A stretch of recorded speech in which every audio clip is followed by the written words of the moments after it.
आकाशवाणी पुणे. प्राची गावस्कर प्रादेशिक बातम्या देत आहे. ठळक बातम्या. पंतप्रधान नरेंद्र मोदी आज विकसित भारत संकल्प यात्रेच्या लाभार्थ्यांशी दूरस्थ पद्धतीनं संवाद साधणार. दाओसमध्ये राज्याचे विविध कंपन्यांशी 3,53,000 कोटींचे विक्रमी सामंजस्य करार. विषमुक्त शेती ही काळाची गरज असल्याचं उपमुख्यमंत्री देवेंद्र फडणवीस यांचं मत. आणि 20 षटकांच्या तिसऱ्या क्रिकेट सामन्यात भारताचा अफगाणिस्तानवर रोमहर्षक विजय. मालिका 3-0 जिंकली. आता सविस्तर बातम्या. पंतप्रधान नरेंद्र मोदी आज विकसित भारत संकल्प यात्रेच्या लाभार्थ्यांशी दूरस्थ पद्धतीनं संवाद साधणार आहेत. केंद्रीय मंत्री, खासदार, आमदार आणि स्थानिक लोकप्रतिनिधी यांच्यासह देशभरातले हजारो लाभार्थी यात सहभागी होणार आहेत. गेल्या वर्षी नोव्हेंबरमध्ये ही यात्रा सुरू झाल्यापासून पंतप्रधान सातत्यानं लाभार्थ्यांशी संवाद साधत आहेत. गेल्या 2 महिन्यात विकसित भारत संकल्प यात्रेत 15 कोटींपेक्षा जास्त नागरिक सहभागी झाले आणि ही यात्रा 2,21,000 ग्रामपंचायतींमध्ये तसंच 9,541 शहरांमध्ये पोहोचली असल्याचं माहिती आणि प्रसारण मंत्रालयानं म्हटलं आहे. दरम्यान काल पुण्यात धनकवडी भागात विकसित भारत संकल्प यात्रेचा रथ पोहोचला. केंद्रीय राज्यमंत्री अश्विनीकुमार चौबे यावेळी उपस्थित होते. विकसित भारत संकल्प यात्रेचा हा रथ म्हणजे पंतप्रधान नरेंद्र मोदी यांची सर्वसामान्य नागरिकांपर्यंत विविध योजनांचा लाभ पोहोचण्याची हमी असल्याचं ते म्हणाले. काही लाभार्थ्यांना यावेळी त्यांच्या हस्ते विविध योजनांची प्रमाणपत्र, स्वनिधी योजनेचा धनादेश आणि गॅस जोडणी देण्यात आली. देशाच्या विकासासाठी विविध शासकीय योजनांचा लाभ समाजातल्या अंतिम व्यक्तीपर्यंत पोहोचणं गरजेचं असून विकसित भारत संकल्प यात्रेच्या माध्यमातून व्यापक स्तरावर असा प्रयत्न करण्यात येत आहे असं प्रतिपादन राज्यपाल रमेश बैस यांनी केलं. विकसित भारत संकल्प यात्रेअंतर्गत मावळ तालुक्यातल्या कान्हे गावात आयोजित महाशिबिराच्या उद्घाटनप्रसंगी ते काल बोलत होते. यावेळी आपला भारत विकसित भारत या चित्ररथाला राज्यपालांच्या हस्ते हिरवा झेंडा दाखवून मार्गस्थ करण्यात आलं. प्रधानमंत्री स्वनिधी योजनेचा लाभ घेऊन स्वतःचा भाजीपाला विक्री व्यवसाय सुरू केलेले जालन्याचे लाभार्थी अनिल पारवे आपला अनुभव सांगताना म्हणाले. मी प्रधानमंत्री स्वनिधी योजनेतून 10,000 रुपये कर्ज घेतलेला आहे. माझा भाजीपाल्याचा व्यवसाय आहे आणि मी आतापर्यंत 9,000चं कर्ज फेडलेलं आहे. 1,000 बाकी आहे. आता 20,000 मला कर्ज भेटावं ही अपेक्षा आहे सरकारकडून आणि मी फॉर्म भरणार आहे 20,000 साठी आणि भारत सरकारचा मी खूप आभारी आहे. ही योजना चांगली आहे. तर जन आरोग्य योजनेचा लाभ मिळालेले परभणीचे लाभार्थी दशरथ होले म्हणाले. माझ्या वडिलाचं पुणे या ठिकाणी ऑपरेशन झालं होतं डोक्याचं. महात्मा ज्योतिबा फुले जन आरोग्य योजनेमध्ये यांचं ऑपरेशन बसलं होतं. बाहेर ठिकाणी आम्ही करू लागलो तर त्या ठिकाणी 2.5 लाख रुपये खर्च येऊ लागला. तर आम्हाला या योजनेची माहिती मिळाली, त्याच्यामुळे आम्ही तिकडे गेलतो. त्या ठिकाणी काय चांगला लाभ झाला आमचा आणि सुविधा चांगल्या मिळाल्या आमच्या त्या योजनेमार्फत आम्हाला. आता त्यांची तब्येत चांगली आहे. आम्ही शासनाचे आभारी आहेत. दाओसमध्ये सुरू असलेल्या जागतिक आर्थिक परिषदेत राज्याला 3,53,675 कोटींची विक्रमी गुंतवणूक मिळाली आहे. गेल्या 2 दिवसात 3,10,850 कोटींचे सामंजस्य करार झाले असून आज आणखी 42,825 कोटींचे करार होणार असल्याची माहिती मुख्यमंत्री एकनाथ शिंदे यांनी काल समाज माध्यमाद्वारे दिली. या व्यतिरिक्त 1 लाख कोटींच्या गुंतवणुकीत उद्योगांनी स्वारस्य दाखवलं असल्यानं राज्यावर जागतिक उद्योग आणि गुंतवणूकदारांचा विश्वास वाढला आहे अशा शब्दात मुख्यमंत्र्यांनी त्यांचे आभारही मानले आहेत. या करारांमुळे राज्यात 2 लाख रोजगारांची निर्मिती होणार असून हे सामंजस्य करार केवळ कागदावर न राहता त्याची प्रत्यक्ष अंमलबजावणी जलद गतीनं करण्याचा आमचा भर आहे असंही मुख्यमंत्री म्हणाले. दरम्यान दावोस इथल्या महाराष्ट्राच्या दालनात काल मुख्यमंत्री एकनाथ शिंदे यांनी विविध उद्योग समूहांच्या प्रमुखांची भेट घेतली. शिवसेना आमदार अपात्रता प्रकरणी एकनाथ शिंदे गटाकडून उच्च न्यायालयात दाखल केलेल्या याचिकेवर काल सुनावणी झाली. न्यायालयानं उद्धव ठाकरे यांच्याबरोबर असलेले सर्व 14 आमदार, विधानसभा अध्यक्ष राहुल नार्वेकर आणि विधिमंडळ सचिवालयाला नोटीस बजावली आहे. या प्रकरणी 8 फेब्रुवारीला पुढची सुनावणी होईल.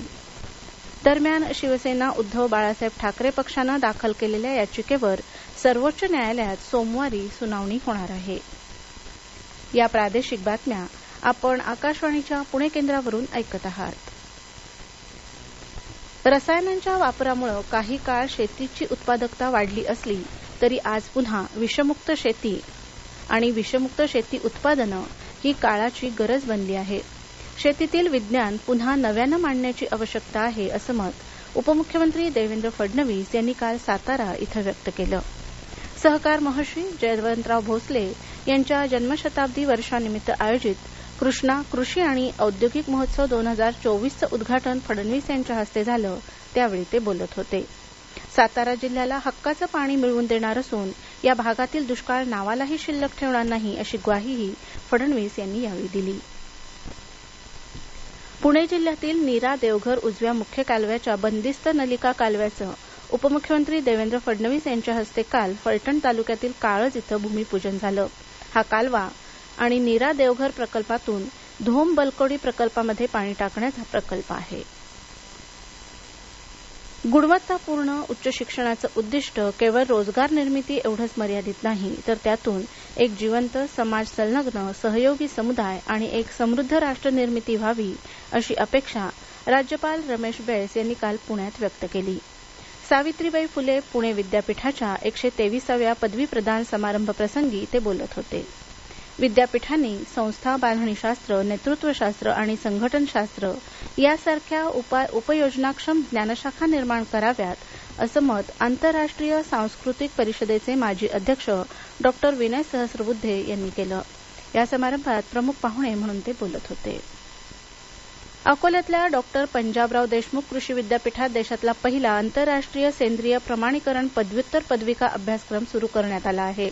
पहिल्या 30 विद्यार्थ्यांच्या तुकडीनं नुकताच हा अभ्यासक्रम पूर्ण केला. विद्यापीठाचे माजी कुलगुरू डॉ. विलास भाले आणि विद्यमान कुलगुरू डॉ. शरद गडाख यांच्या हस्ते या विद्यार्थ्यांना प्रमाणपत्र प्रदान करण्यात आली. बदलत्या परिस्थितीनुरूप सेंद्रिय घटकांच्या प्रभावी वापरासह विषमुक्त अन्नधान्य ही काळाची गरज बनली आहे. त्यानुसार भविष्यात कृषी क्षेत्राशी निगडीत सर्व शास्त्रज्ञ, शासन आणि संस्थांना काम करावं लागणार आहे असं डॉ. भाले यावेळी म्हणाले. आकाशवाणीचे निवृत्त तबलावादक विठ्ठल क्षीरसागर यांचं काल संध्याकाळी पुण्यात निधन झालं. ते 81 वर्षांचे होते.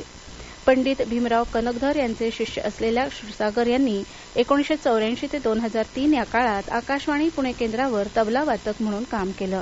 उत्तम ढोलकीवादक म्हणूनही ते लोकप्रिय होते. अनेक चित्रपटांसाठी त्यांनी ढोलकी आणि तबला वादन केलं होतं. त्यांचा ढोलकी, तबला आणि पखवाज वादनाचा तालयात्रा हा अल्बम खूप गाजला होता. आज सकाळी 10 वाजता वैकुंठ स्मशानभूमीत त्यांच्या पार्थिवावर अंत्यसंस्कार करण्यात येणार आहेत. भारत आणि अफगाणिस्तान यांच्यातील 20 षटकांचा तिसरा आणि अंतिम क्रिकेट सामना 2 वेळा झालेल्या सुपर ओव्हरमध्ये भारतानं जिंकत मालिका देखील 3-0नं जिंकली. बंगळुरू इथल्या एम चिन्नास्वामी स्टेडियमवर शेवटच्या चेंडूपर्यंत रंगलेल्या या सामन्यात प्रथम फलंदाजी करताना सुरुवातीला भारताची अवस्था 5व्या षटकात 4 बाद 22 अशी झाली होती. त्यानंतर मात्र रोहित शर्माच्या नाबाद 121 आणि रिंकू सिंगच्या 69 धावांच्या जोरावर भारतानं 212 धावा केल्या.